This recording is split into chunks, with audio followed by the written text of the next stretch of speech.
Voilà, bandeko, mbote na bino partout, boza na monde, boza na biso na minute. Oyo, toza na Dry Akin Gas numéro 2, toza na Grat.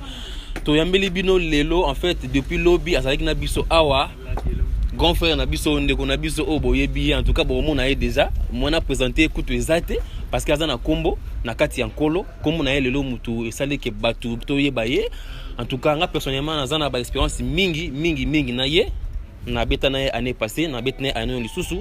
En tout cas, frère Clovis, bonjour papa. Bonjour frère, mon frère. En tout cas, tu sais pas comment on na Autriche, na Grat, ezamba libosote, on a rappelé bandeko. En tout cas, ayaka aza mutu na biso, mutu na bino pe. Mais voilà, to yambi lelo plus précisément parce que pour appeler ça un message moko important aza nango pour na peuple de Dieu.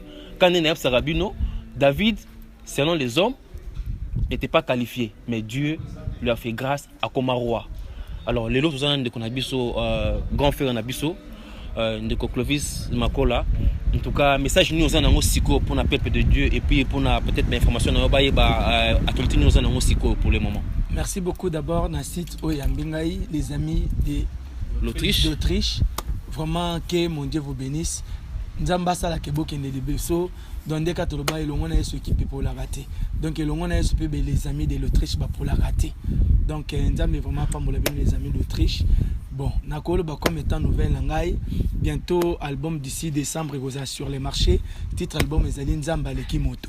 Donc na un album mwana boyo kababilo kebele o nzamba tchenga na motema parce que ça fait presque 7-8 ans que na sali album te parce que na zaki écoute du Seigneur.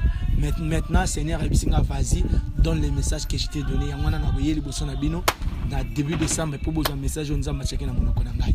Merci de Clovis. En tout cas, merci de Boti Olanda. Bobongama déjà, CD, Kalaming qui a lancé album sur le marché début décembre. Nzamba leki moto. Pour Nzamba leki moto. Pour Nzamba leki moto. En tout cas, bon, ça en a besoin toujours branché. Suivez-nous sur Facebook, suivez-nous sur YouTube. On est là, les amis d'Autriche. À plus, merci.